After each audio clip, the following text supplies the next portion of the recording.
Hello and welcome to the Dental Labcast. My name is Jenna. My name is Andrea. Please follow and subscribe to support our show and to make sure that you never miss an episode. Welcome to the next episode of the Dental Labcast.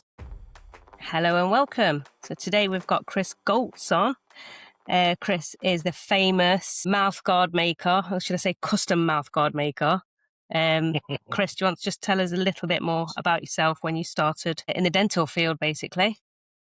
I don't know about famous first off, but yeah, that's. I guess that if I was going to be known for something, that's probably what it is. What was the question? Sorry, how did I start off? So how long have you been in the dental field for? Did you say you started in a lab at like 1994, somewhere around there? Yeah, 1994. It was a local dental lab. It had been running for God knows how many years before then. Robinson's. It was owned by a dentist, and he'd got. It was almost like an early corporate, if you like. It wasn't really a corporate because it was just him. He owned quite a few dental surgeries local. And I'm assuming just because of that, he had his own lab, and that's where I first started. Yeah, February the 16th, 1994. It was a full service lab, if you could call it that. There was much of an ortho department. I think that was sort of quite, that was something that they didn't do. But there was definitely sort of quite a large prosthetic department and a crown and bridge department. And as I would imagine most people do, they start off plastering and cleaning and those type of jobs. The model room.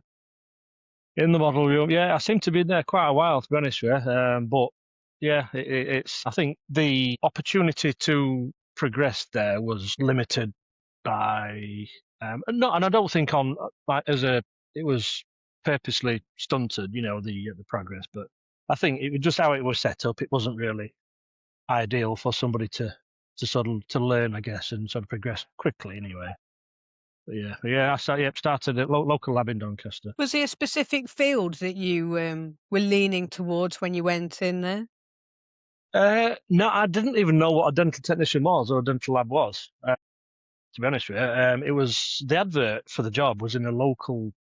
You get the local newspaper comes out weekly, and it's got all the the local football and the local news and stuff like that. And there's always like the jobs or classified section in the back. It was just in there. I mean, my dad actually sort of noticed the ad because at the time I was delivering school dinners with a taxi firm.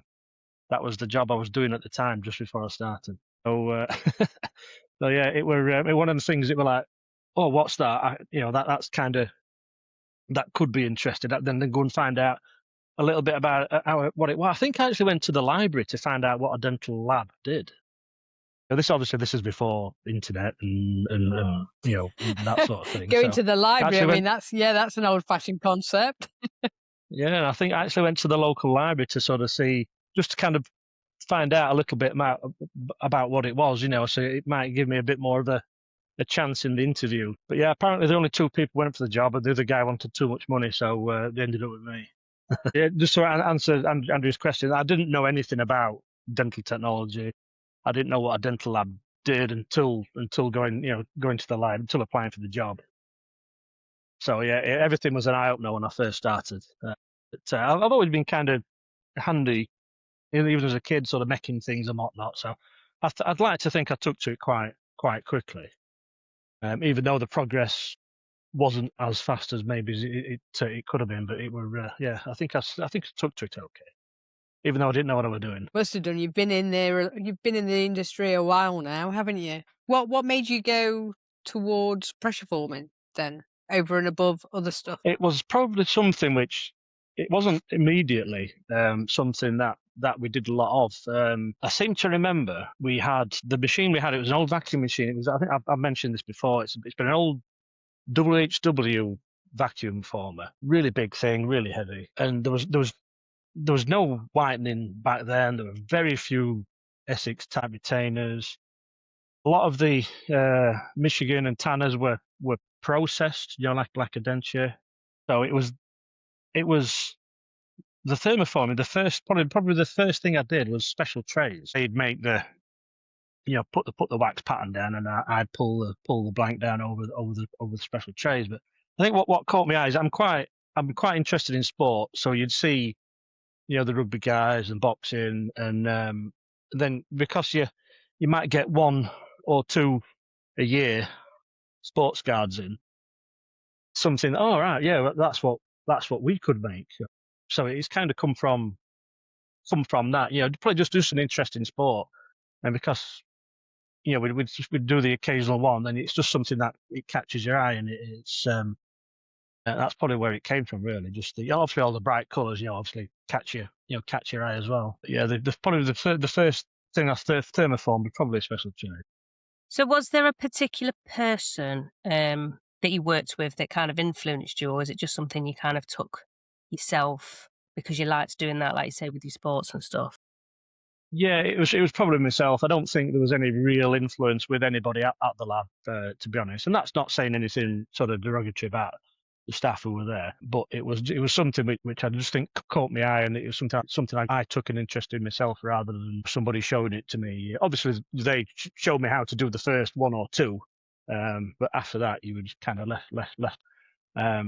So a lot of the thermoforming, it was mainly special trays. It wasn't. I mean, the whitening thing didn't really come until years later. And said the sports guards were. If you got one every 2 months, it would probably, that would be classed as busy for that particular lab at that time. So yeah, it wasn't something which was it wasn't a real busy department in the lab, the thermoforming. So what made you take thermoforming then, if it wasn't that busy? It was just something that, like I say, it caught my eye, and I quite like how the process was. So a lot of the jobs are quite similar, even though the appliances might be different. It was just something that I thought, well, we could maybe push. This is sort of going on a few years now from when I first started, and it was just something I thought, oh, we could try and push this. And at the time, the lab was kind of left to run itself, and if we wanted to sort of push something or try something, I guess we were allowed to, but the investment was out of our hands. So the idea that we could make these appliances, theoretically making more money with the equipment we'd already got, I think that probably appealed to those who were in charge at the time. So it just kind of started slowly getting more and more popular. And it was just something. It was just a part of the job that I enjoyed most. I mean, I used to do a lot of the composite work. I used to do a lot of metal work. So the thermoforming was a very small part of what my week was for a long time. It was only when I'd really started pushing these other things, it was that when it started to sort of pick up. And the mouthguard thing came a little bit later than that. As it started to form as it is today, it took quite a long time, I think, from the initial idea to being what I do now. Just because there was no one coming in, basically. It's whether that was a common theme across all labs in the UK, I don't know. It's something I've never really spoke to anybody about, but certainly for our lab, it was a very small part of what I do, or certainly what I do anyway. I remember at school, you used to get those, put boiling water in a cup and, shove the mouthguard in your mouth and mould it for like 5 minutes or something. There's still those available now, aren't I played rugby at school, and I had one of those for rugby. And they weren't compulsory, but it was just something that people had. And it was a clear one, which I got from someone at local sports shops. But yeah, a pan of hot water, right into it, and when it cooled down, it was still rock hard. The mouthguard, and it was one of them. You open your mouth, it fell out, and I ended up losing it one day, and I'd never replaced it after that. I just didn't bother. But yeah, that was. I actually had one of those myself. So I have first-hand knowledge of how rubbish those things are. So would you say with your mouthguards, how you incorporate artwork into that? And did you find that once you started putting artwork into it, that you kind of got even busier with requests and things like that? Yeah, I certainly think that side of it catches the eye. So I think the hardest thing one of the hardest things with getting people to wear a mouthguard is just about compliance. They either they're not bothered, or they think it looks a bit weird, or and having something with your name on, or a fancy colour or pattern, or your club logo or something like that. I think it does help with, it encourages people to sort of wear, especially younger athletes. Juniors, it's the idea of having the name on something like being personalised to themselves. It does encourage them to wear them. Yeah, definitely this individuality of doing something with the mouthguard. I mean, everybody likes a name on something, don't they? It makes it a little bit more special. It's not like just you like put your own everybody else's. personal stamp on things, don't Yeah. Even though they might not be doing it themselves, they're giving the instructions, and that's what they want. And obviously, you try and sort of make that as follow those instructions as closely as possible. So it's their design, it's their colour choice, it's their pattern, it's their club. Yeah, it definitely helps with compliance. Yeah, for sure. I suppose it helps because there's a lot more high-profile athletes now being seen to wear mouthguards in the sports, aren't they? Yeah, I mean, boxing's always been compulsory boxing for as far as I know, anyway. But the other sports such as hockey, or rugby, the other team sports, it's never been a rule that they have to wear one. The boxing or combat sports, I'm not an expert on the rules, but so as far as I know, it's always been compulsory there. But with the others, it's not. It was more of a personal choice. And I just think the sort of sport being more visible now, anyway. People see these things, and it definitely brings it. It makes it more noticeable. It brings it. It's like the exposure of these things, and what can be done. Who's wearing them? There's some of these sports. They're like celebrities, aren't they, now these days? Sports stars, more so than what they used to be. But there's some of the high-profile boxers or the MMA stars, and certainly rugby stars. Maybe it's not so much rugby stars in the celebrity type, but certainly combat sports. Men and women are probably highlight it more than what the rugby or the hockey or the ice hockey teams do. Do you get any celebrities come in and have mouthguards then? Celebrities as in not sports stars, or celebrities as in just anybody famous? Anybody famous. I'd say sports stars are classed as celebrities now, Mm-hmm. in a sense. And some of them earn more money than film stars, don't they? Yeah, we've done some things for some like high-profile sports, athletes, sports stars. Quite a bit of a lot of, probably more so combat sports than the team sports. But yeah, I've had sort of requests from some of the sort of men and women who would like the sort of UK MMA scene. Some of those are quite big in that scene, but maybe not household names such as some football stars or the really high-profile boxers. But we've done quite a few. If you're into like, the MMA or jiu-jitsu, or you have a knowledge of it, some names will be classed as big names. But I've had sort of jobs sent from clients, from dentists, from sort of big names. Probably the biggest one has been Tyson Fury, that come from Dan, a dentist in Liverpool, which was pretty good. There were some decent photos of that one once we'd done it. In one of his fights. I can't remember who it was he was fighting, but yeah, there were some good photos of that actually in action. It's and those kind of photos are probably harder to get than just somebody holding it.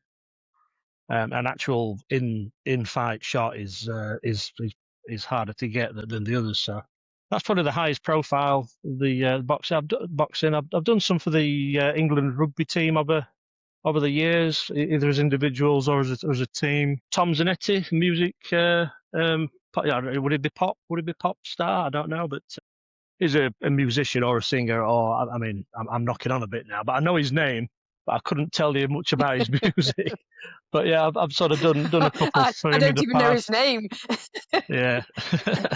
But yeah, there's been some sort of high profile. I'm just trying to think now off the top of me. Yeah, I've got a couple here in front of me for a famous footballer, but it's from I can't say who it is, but it's, I'm not saying it's the highest profile footballer there could be, but it's probably from one of the biggest teams, biggest football teams there is.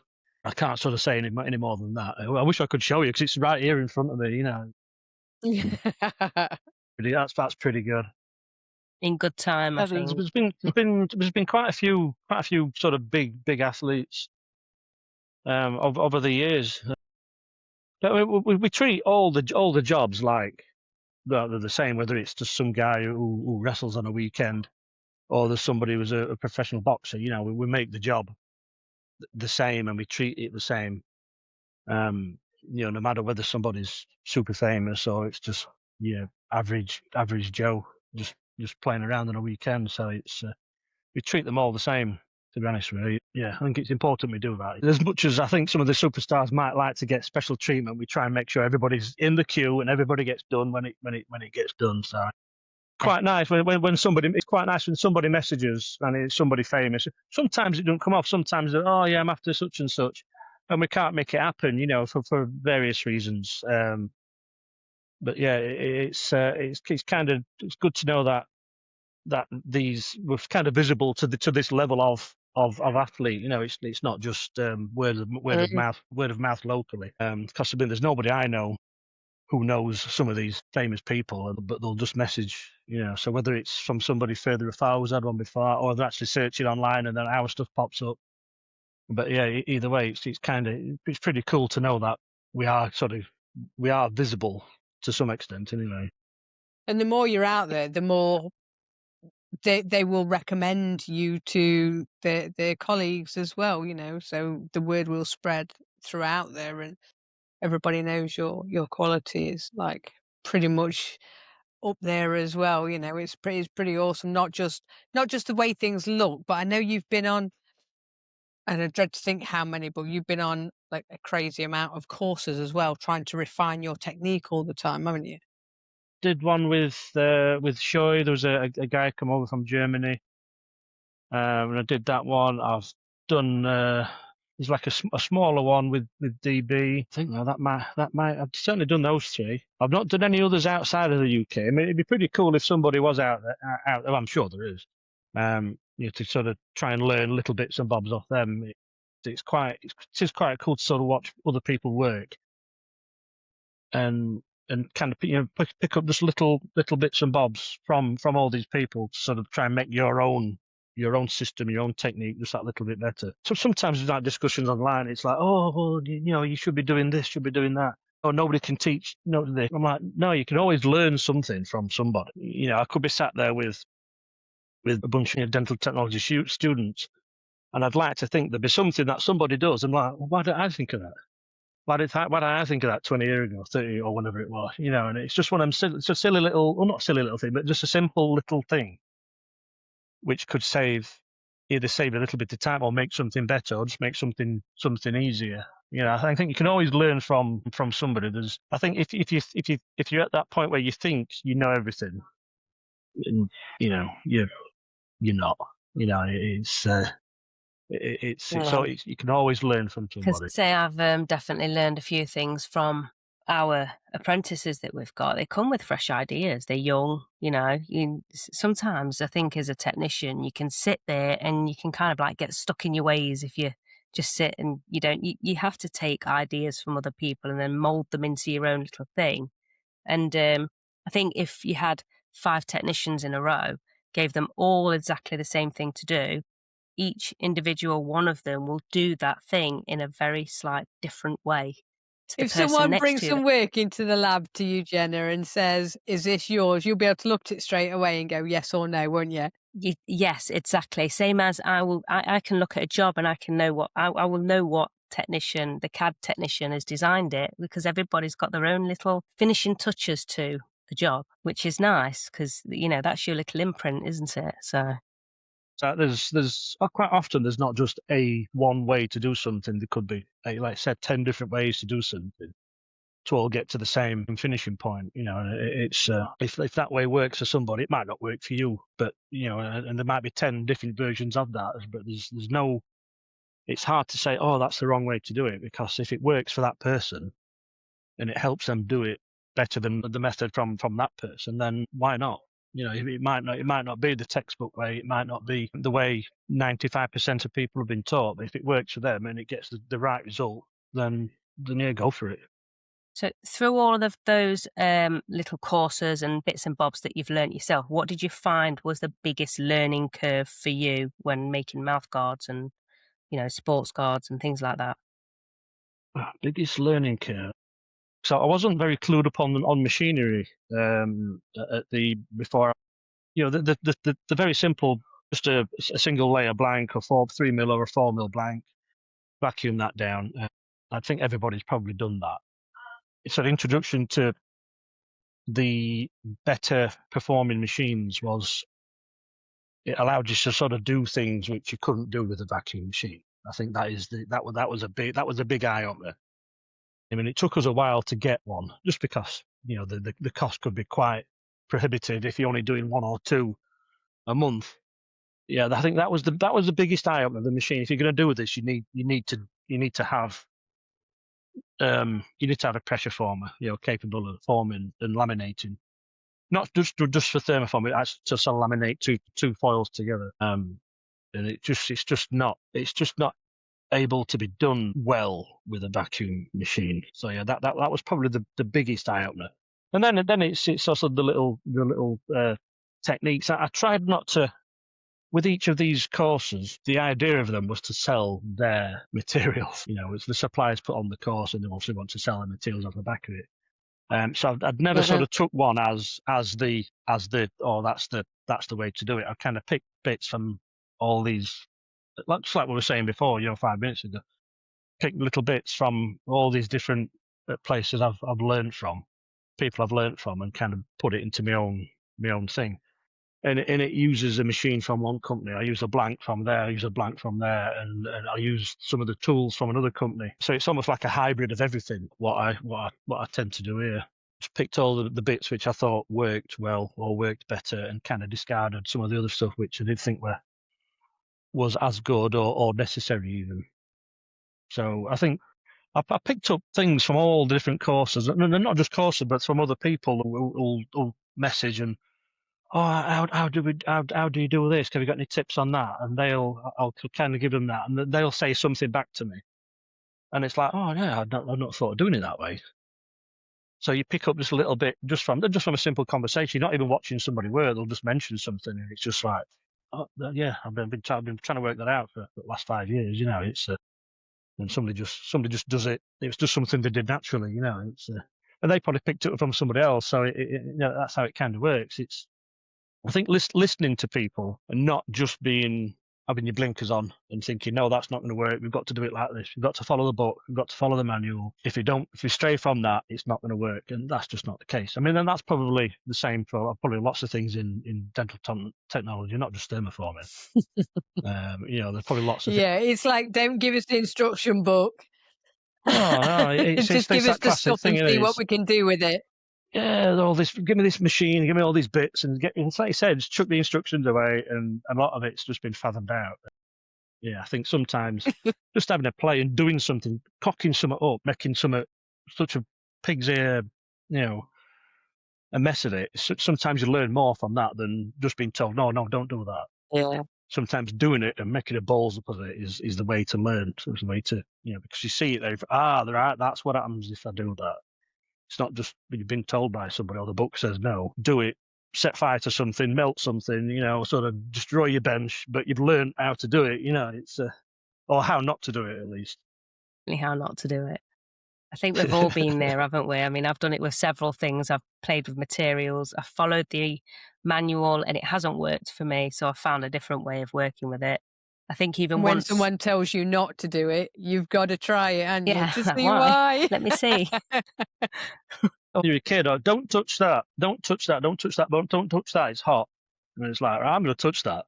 And then I've learned not to touch that. It's not just being told. Yeah. Sometimes I know it's hot, but I want to see how hot. Oh yeah. Exactly. Yeah. I had that's a very similar conversation with somebody the other day. I'm the type of person to sort of to do that. How hot is it? How And it sounds silly at my Yeah. age, and I'll still do things like that. Use that shot. What happens if I did that? And it's just that little sort of inquisitive, And I think if you're creating something, and I'm not, I guess the word artist gets bandied about with a lot of what the people in our profession. It's not something I'd ever call myself, but I guess if you're creative and you do these types of jobs, just that curiosity and that, what happens if I did that? What happens if I did that? And then sometimes something's born from it. It's sometimes it's just how you find things out just by grabbing a hot knife. Do you find that you get people messaging you or coming to you asking you how to, create custom mouth guards with artwork? Yeah, we do get quite a few messages, like Facebook or Instagram. Yeah, we'll get messages from all over the place, from all over the world. Somebody will sort of be having a problem with a certain thing, and okay, have you got any tips for this? And sometimes it's right. Well, it could be 8 different things. What are you doing? And I'll kind of have a bit of a conversation. I never spoke to these people before. We kind of go through it. And I might never speak to them again, So I don't mind sort of helping folk out a little if they're really struggling with something. Sometimes it could be something really, really simple, and sometimes it might be the fact that they've just got the wrong equipment. If they're just vacuum forming, and then I'm getting air bubbles in between layers. What can we do? And it's simply the technique of how they're making things is right. It's just the equipment that they've got is just not up to the job. And then other times it might be they've got all the gear, but they've never been shown how to sort of make things. And they're just winging it. They're just going along and trying different things. And then, it'll just be a little, oh, yeah, why not try doing this? Why don't you trim your model a certain way? Try and, do this, do that. And then, nice one. Yeah, thanks. It worked out. They send a photo of a nice job. And that's it. I'll never speak to them again. Which I don't mind. That's fine. It's pretty cool to sort of be able to help people out. There was a girl from Israel the other day asking something. There was a chap in Russia I've spoke to a few times over the years. There's a lady in Spain. This is all quite recent. I'm just trying to think off the top of my head. There was a guy in America. That was a couple of weeks ago. And they've all kind of got a little, like a brand, if you like, kind of going, but there's just little bits which they don't want to push because they can't make it look like they want it to. It's you can't sort of, if you don't have that knowledge or that experience of doing it, they don't want to then advertise as a certain thing. So some of these little bits and bobs kind of helps them, and they're able to sort of push something else to all their clients, their customers, if you like. And it is quite nice to be able to do that. It's just these little tips sometimes. Would you ever consider doing a course for people at all? I would do. The idea of standing at the front of the room for a class kind of freaks me out a little bit, if I'm honest. I'd like to think I'm quite sociable, but to be at the front and all eyes on me, I'm just like, no. But maybe one day. I think the first demo, one of the first demos I did with you, Andrew, at Dentec, and I remember bricking it kind of that day. They were just like, what's going to happen? Well, I people remember ask the me all these different conversations we things. had on the run up to it. I think they went all right, yeah. But it's just that first sort of that first 5 minutes when you just thought, bolster. I'm just going to start work, and just if anybody asks me something, I'll just tell them what I'm doing, And that, I think that is more natural to me than standing in front of a class, a room, trying to tell people about. I'd rather show people than tell people, So maybe, but maybe not as well. Well, if you do, let me know. I'd definitely be on that course. He could charge a fair bit for it, couldn't he? Yeah, I think you'd be very popular and very well booked up if you put courses on with making custom mouth guards. I think it's something that a lot of technicians don't really have much information or know the techniques, how to do things like that, to the extent that you do them anyway. To me, they are very fine artwork. They're very, very good mouth guards. But I think even making a basic one at a good standard, Yeah. Just so they know that it's not necessarily going to be as arty as what Chris does, or even looking as, absolutely spectacular as Chris's do, but to know that you're able to make one that's going to protect that. We quite often make them for children, don't we? I know we do adults as well, but we want to make sure that they're actually done properly and safely. And I think that's the key thing, rather than making them look pretty for a lot of people. Because if they're not like Chris and they don't make lots all the time, they just want to make sure when they do that odd one, that they're doing it well and doing it safe. And Yeah. they're going to do the job. Would you agree, Chris, from the feedback that you've had from people and the questions? Yeah, I think, I guess, like anything, that people want to sort of do the best thing that they possibly can, and sometimes you have to practice the basics over and over again before you then take that next step. The idea of like a basic manufacture and finishing course was something which has kind of crossed my mind quite recently. This is probably last 6 months or so, to sort of show folk how to make a basic but sort of good level of protection, and it's finished properly as well. Because there is quite a bit out there which you kind of look, and I'll say I don't like sort of pointing fingers or anything like that, because people have learned different ways off different people.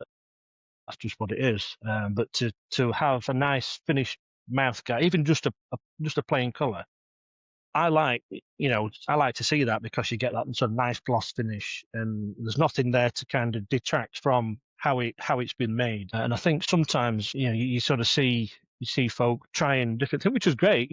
Like say, sometimes you've got to try things to see what works and what doesn't work.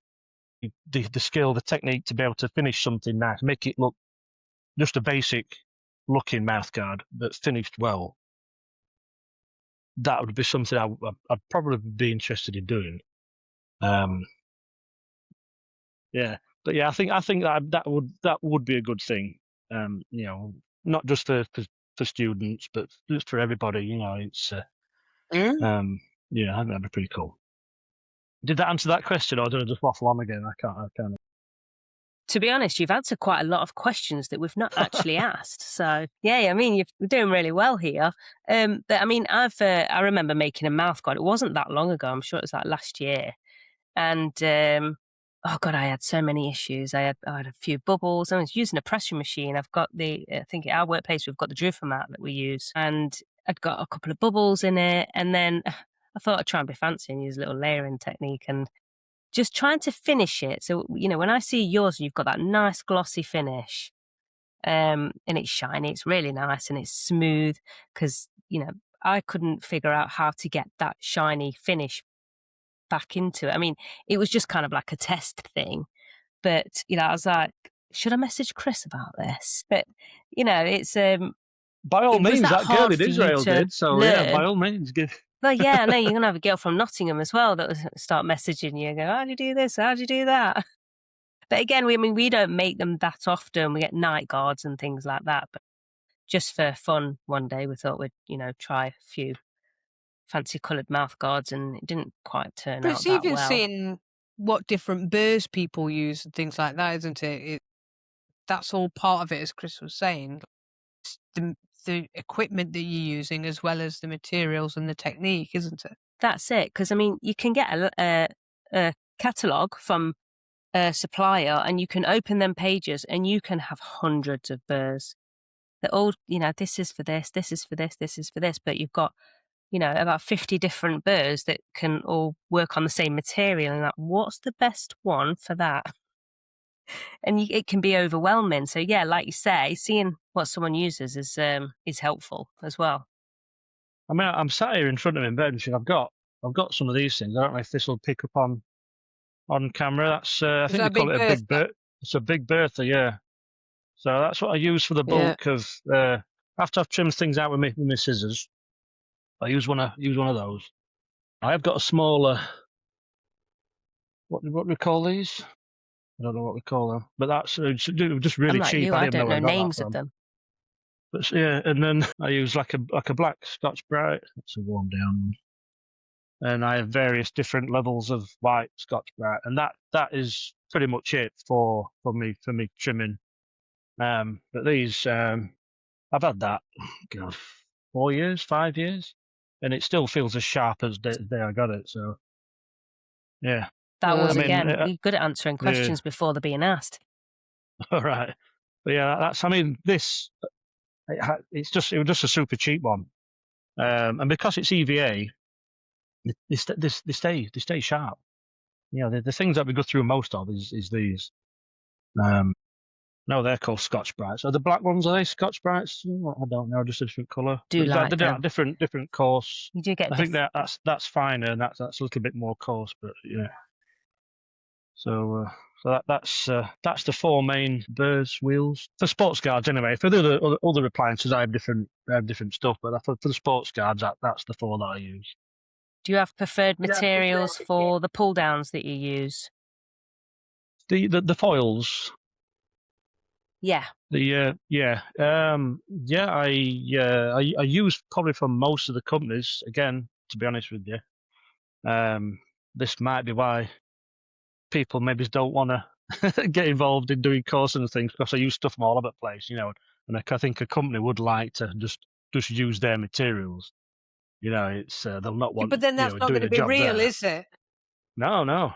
Which is where if I'm going to do it, it'd have to be how I do it, you know, not what their catalogue says, you know. So, but yeah, I use a lot of Erkident blanks. I use from Shotlander the Erkident. I think are they the exclusive for Erkident? That's where I get all mine from anyway. I But think, the yeah. 2 millimeter Erkaflex is what I use to laminate over the clear over everything. And I found they work the nicest. And I've used different brands over the years, but that one is I do prefer that one to all the others. And again, somebody else might get a really nice finish from using a different company. You know, I'm not saying all the others don't work. It's just for me and how I work. These are the ones that I use. The various colours I get from like DB. I still get stuff from Erkidem. It's you can tell the difference between the cheaper blanks and the more expensive blank. There is a difference in how they're made when you come to trim them anyway. Just having a look at one in front of you, you probably wouldn't notice much, but when you come to trim them, that's when I notice.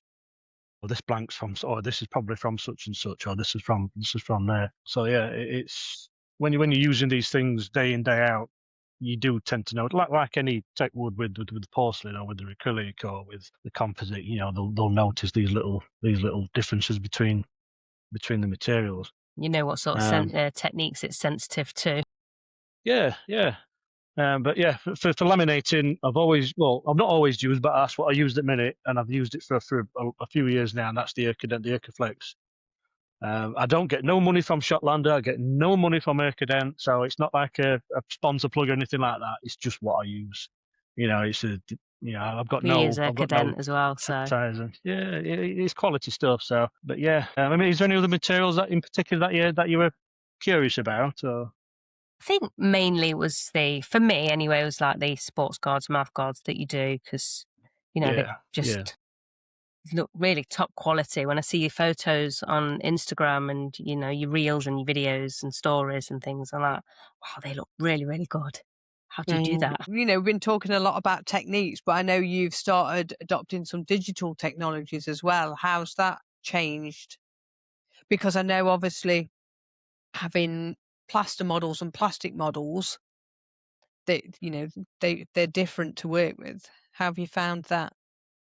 yeah, I do like working on like printed models. You know, it's I prefer to design my own models, just get them like the raw scanning from the practice. I do like to design my own models a particular way, so how I think you're going to get a better form.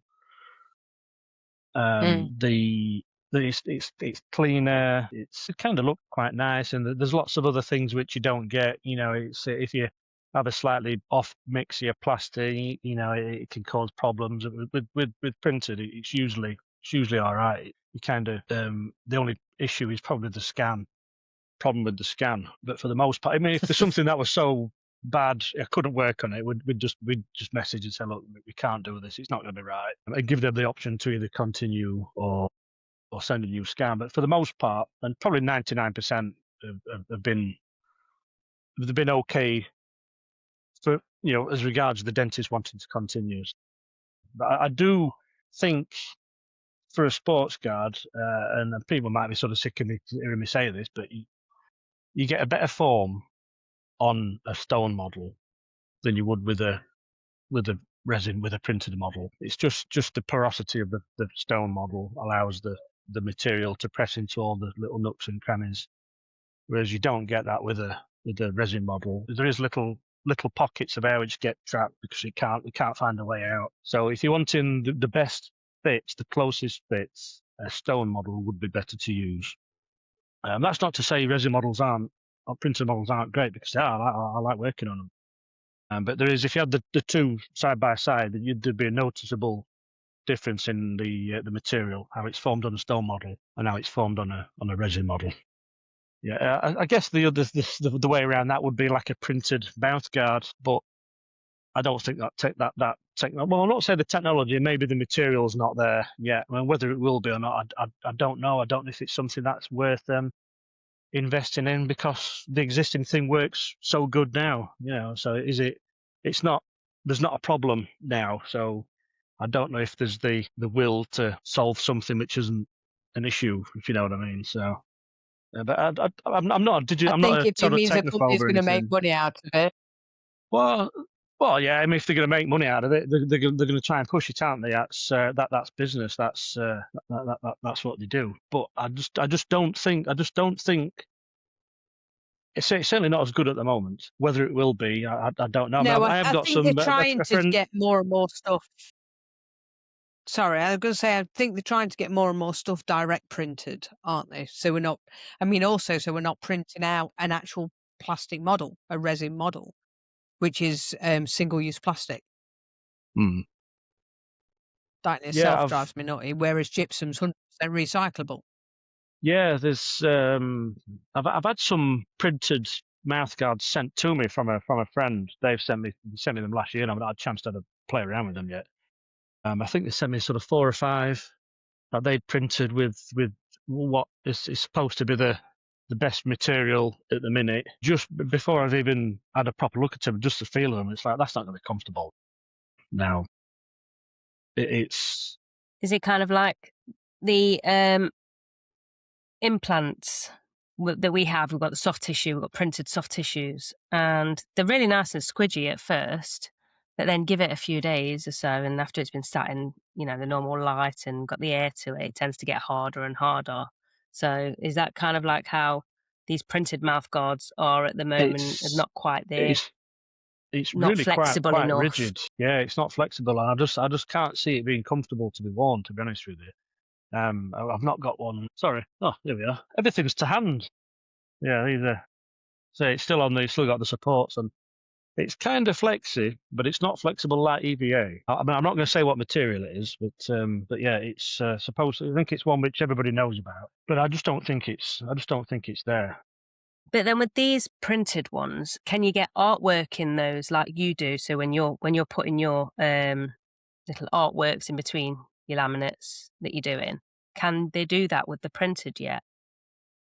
I've not seen anything yet. I think I've seen something which has had a pattern which is part of the print, either raised or flushed, is it?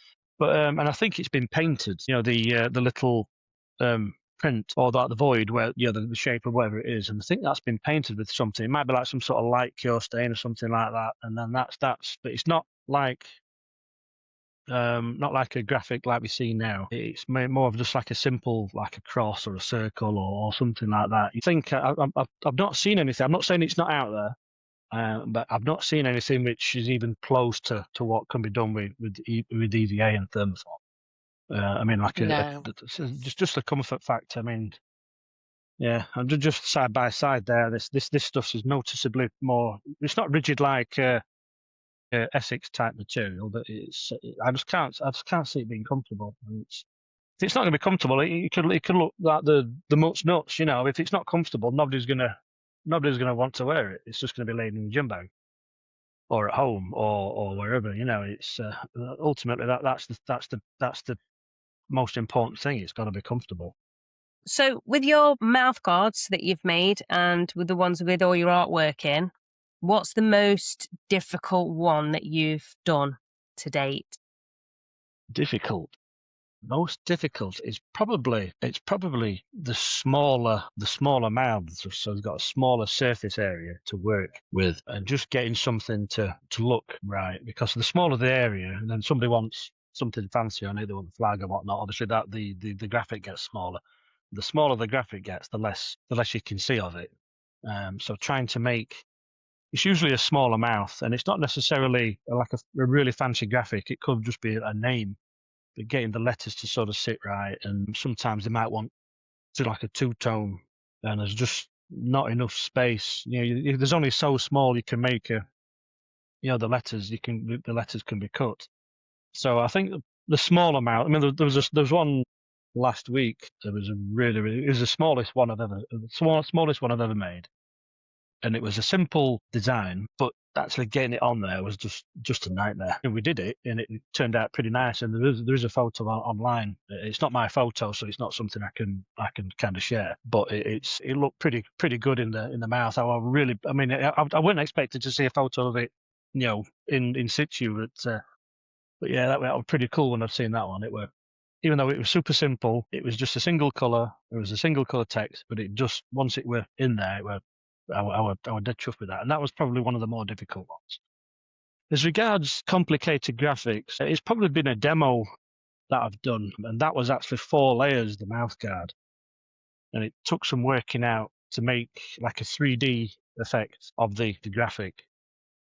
And that took some working out. But to actually do it wasn't complicated. Once you fathomed it out, it wasn't complicated. But actually trying to work it out in your head without actually doing it, that was probably the most brains, sort of head scratcher. That was probably the biggest head scratcher. So yeah, small kids' mouths. Oh. They are small children's mouths, aren't they? Really small. I've got a photo of Yeah. it, and it doesn't show the graphic or anything like that, but it's sort of underneath my thumb, and it barely covers. I mean, my thumb almost covers the mouthguard. That's how small it was. I've got a photo of that. I'll have to think. I'll have to share that with you when we. That's some intricacy, that is. How do you actually stop the artwork and text from distorting when you do something, especially that small? It has to stick to the surface, the color surface, the color of the mouthguard. It has to stick to that. So, I mean, probably the most common way of doing that would be like a self-adhesive vinyl or a sticker, or just the adhesive from that helps. It just holds it in place. You just got to hold it in place long enough to get the clear layer over the top. So yeah, that's basically you have to bond it somehow to the color, and the sticker or the vinyl that we sometimes use has an adhesive side. Yeah, so that's basically, without sort of going into it too much, that's how it stays in place while the clear layer goes over the top. So is there anything else that, Andrea, have you got any other questions, or Chris, have you got anything else that you want to add to today's podcast? Nothing we off might the have top of missed my out? head. No, I mean, if this sort of goes out and there's sort of it goes out on the social media, I mean, people are more than welcome to ask me questions underneath it if they want to, and I'll try my best to answer. Yeah, we'll make sure we drop a tag in the description below for where they can find your page and have a look at all those fantastic artworks. Yeah, it's we do like to kind of be pushed. It's not that I mind the difficult ones. It is good to be pushed into trying something new. Mm-hmm. You're skilled CT techno, you have to develop a new technique to make something else work.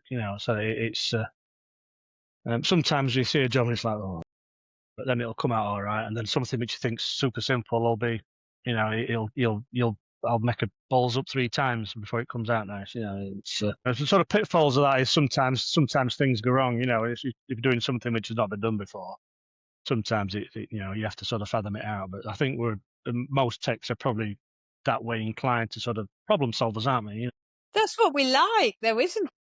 Nothing's the same. Everything's different, even though it might be similar. Everything's a one-off, no matter what we do. And that's not just me. That's what all technicians. Everything's a one-off. That's why they're custom made. That's it. How they're custom made. Is there anything else you would like to add, Andrea? No, I just wanted to say thank you very much for coming and chatting to us tonight, Chris. It's always a pleasure to pick your brains about what you do. And we're all so fascinated because we know you do cool stuff for cool people. And we're all like a little bit jealous. So thank you so much, because it's really cool. I appreciate you inviting me. I mean, so I think something like this, what you're doing there, I think it's pretty good. It's it's pretty cool. It's I'm kind of looking forward to sort of seeing who else is going to be on as well. It's there's people out there far more knowledgeable, far more talented than what I am, and they'll probably be, really, really good guests. I am looking forward to sort of seeing who else is going to be on as well. So yeah, it's I hope it goes well. People need to follow. Thank you very much for joining us. It's really appreciated. We've enjoyed having you on. It's been really good. No problem. Thanks for having me. Thank you.